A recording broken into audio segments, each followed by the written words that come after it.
दोस्तों नमस्कार, मैं हूं शीतला तिवारी। दोस्तों, जहां एक ओर ईरान अमेरिका का युद्ध चल रहा है, वहीं दूसरी ओर अब एक खुशखबरी भी आ गई है। खुशखबरी ये आई है कि ईरान की पीएम मोदी से बात हो गई है। अब जो है ईरान ने कहीं ना कहीं पीएम नरेंद्र मोदी से जो है उसने माफी मांगी है, और माफी इसलिए मांगी है कि पीएम मोदी को बताया है कि जिगरी दोस्त। हालांकि ईरान ने यह कहा कि भारत की जनता को हम उतना ही प्यार करते हैं जितना हम पहले प्यार करते हैं। यह जरूर है कि अमेरिका को लेकर के कुछ हम बीच में, यानी हम दोनों के बीच में मतभेद जरूर हो गया था, लेकिन ऐसा नहीं है कि हम हिंदुस्तान की जनता को अकेला छोड़ देंगे। यानी कहीं ना कहीं जहां एक ओर जो है युद्ध चल रहा था और लॉकडाउन की स्थिति बन रही थी, वहीं बीच में एक जो है सुख, यानी संदेश आ गया है, खुशखबरी जिसको आप बोलते हैं, वह आ गई है कि ईरान एक बार तैयार हो गया है। उसने कहा है कि हम अपने हिंदुस्तान की जनता को अकेला नहीं छोड़ेंगे। दोस्तों, यह बहुत बड़ी खबर है कि ईरान एक बार यानी माफी मांगी अपने नरेंद्र मोदी देश के प्रधानमंत्री से, यानी घुटने टेक दिए। हालांकि जब मैं बता दूं आपकी कि लड़ाई इजराइल से चल रही है और ईरान की लड़ाई इजराइल से चल रही है, इजराइल और अमेरिका मिल करके और ईरान पर जो है हमला कर रहे हैं, लेकिन वहीं जो है ईरान नरेंद्र मोदी की चुप्पी को लेकर के जो है उसने यह जरूर शर्मिंदगी जताई है कि पीएम नरेंद्र मोदी को कहीं ना कहीं जो है इस पर बोलना चाहिए। हालांकि हमारे देश में भी तमाम जो है जो मीडिया से लेकर के कुछ लोग हैं और उसके बाद जो विपक्ष के लोग हैं, वह भी नरेंद्र मोदी की चुप्पी पर लेकर के जो है वह सवाल जरूर करते रहे, और अंत में जो है वह ईरान ने यह बात कही दिया, ईरान ने यह बात स्पष्ट यानी खुले शब्दों में कह दिया कि प्रधानमंत्री नरेंद्र मोदी या हिंदुस्तान की जनता से हमें कोई शिकायत नहीं है। अब जहां हमारा जो है 24, आपने देखा था जहाज, यानी जो एलपीजी और तेल के टैंकर वहां समुद्र में फंसे हुए थे, जिनमें 3 से 4 5 जो है निकले थे धीरे धीरे करके, अभी काफी जहाज फंसे हुए हैं। अब उनको जो है वार्ता के बाद अब निकालने की तैयारी जो है वह शुरू हो गई है। लेकिन सबसे बड़ा इसमें जो है जो मिर्च लगा है, वह मिर्च अमेरिका को लगा है। अमेरिका नहीं चाहता है कि भारत का ईरान से कोई संबंध हो। आपको याद होगा कि इसके पहले जो है भारत इराक से जो है खरीद फरोख्त जो है वह एलपीजी और तेल संबंधित का करता था, जिस पर अमेरिका ने प्रतिबंध लगा दिया था। इसलिए जो है अब भारत का जो खरीद फरोख्त है वह जो है ईरान से शुरू हो गया। लेकिन ईरान से जो इजराइल की लड़ाई हुई, जिसमें जो है अमेरिका हस्तक्षेप किया और अमेरिका और इजराइल मिल करके ईरान पर जब हमला शुरू कर दिए, तो कहीं ना कहीं भारत के लिए फिर एक मुसीबत खड़ी हो गई। जैसा कि आप जानते हैं कि 50% गैस और 60% जो तेल है, यह जो है हम ईरान से लेते हैं, यानी भारत जो है ईरान से जो है मंगवाता है। अब जहां एक और जो है चारों तरफ से जो है निराशा दिख रही थी, कई देशों से पीएम नरेंद्र मोदी ने जो है वह गैस, एलपीजी और तेल की जो है मांग की है, और वहीं जो है देश में कहीं ना कहीं लॉकडाउन की स्थिति बन गई है। पीएम नरेंद्र मोदी को जो है सदन में खड़े होकर के और कहना पड़ा कि कहीं ना कहीं जो है अब देश जो है वह संकट की ओर जा रहा है।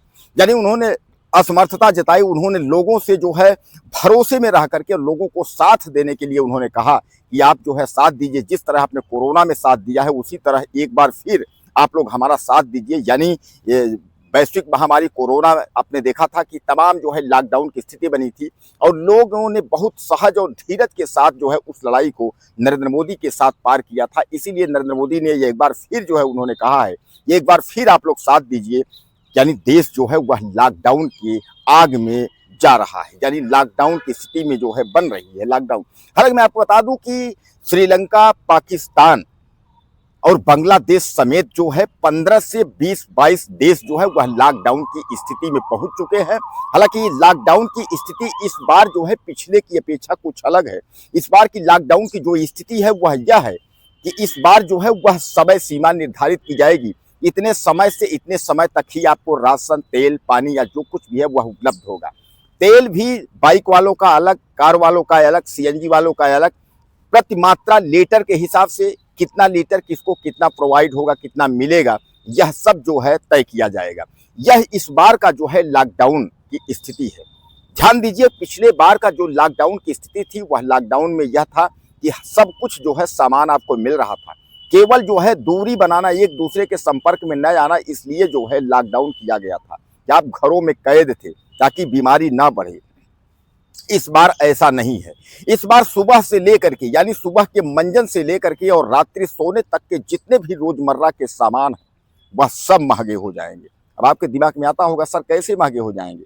अब आप समझिए कि जब अगर रसोई गैस महंगी होगी यानी एलपीजी सिलेंडर महंगा हो गया, उसको छोड़िए, उसके बाद जो है अब आप पहुंच जाइए डीजल पेट्रोल पे, ऑयल पे।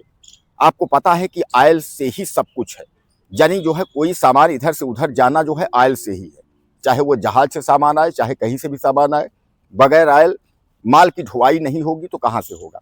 और जब डीजल पेट्रोल अगर इतना महंगा होगा तो माल की ढुलाई जो है सामान्य बात है कि वह महंगी होगी, और जब महंगी होगी तो जो सामान है वह सब महंगे होंगे। और ऐसी स्थिति में जब जो है देश में जब महंगाई छाएगी तो सामान्य बात है कि लॉकडाउन से भी गंभीर स्थिति जो है परिणाम भुगतना होगा। यानी कहने का तात्पर्य लॉकडाउन की तो कोई भी स्थिति नहीं थी, उसमें तो सब कुछ जो है रोजमर्रा के सामान मिल रहे थे, लेकिन यह उससे भी भयानक स्थिति होगी। तो देश जहां एक और लॉकडाउन की तरफ बढ़ रहा था, लॉकडाउन की तरफ पहुंच रहा था, वहीं एक बार जो है ईरान अब पिघलता दिख रहा है। यानी नरेंद्र मोदी से जिस तरीके से उसने जो है बात की है, माफी मांगी है, इसका मतलब ये है कि जो डंका बज रहा है, जो आप कहते हैं कि नरेंद्र मोदी का डंका बज रहा है, वो गलत नहीं है। यानी नरेंद्र मोदी का डंका आज भी बज रहा है। विश्वगुरु जो बनने के मोड़ पर खड़ा है, इसमें दो राय नहीं है कि विश्वगुरु नहीं बनेगा, विश्वगुरु अब तो बन ही जाएगा। कहने का तात्पर्य ये है कि भारत जो है वह अपना डंका जो है लहराना चाहता है, और यह बात जो है अमेरिका को नागवार गुजर रहा है, क्योंकि अमेरिका जो है सबका बाप बना हुआ है और यह यही समझता है कि हम सबके बाप हैं। आखिर आज ईरान से जो कुछ भी लड़ाई है वह केवल अमेरिका की ही लड़ाई है। अमेरिका का साफ तौर पे यह कहना है कि परमाणु बम यह न बनाए। अब आप समझिएगा, परमाणु बम जो है ईरान न बनाए, इसी बात को लेकर के अमेरिका जो है इजराइल से हमला करवा रहा है ईरान पर, और उसी बात को लेकर के उसी का भुक्तभोगी जो है वह भारत हो रहा है। यानी आज भारत का जो कुछ भी ईरान से रिश्ते खराब हुए हैं वह केवल अमेरिका के चक्कर में।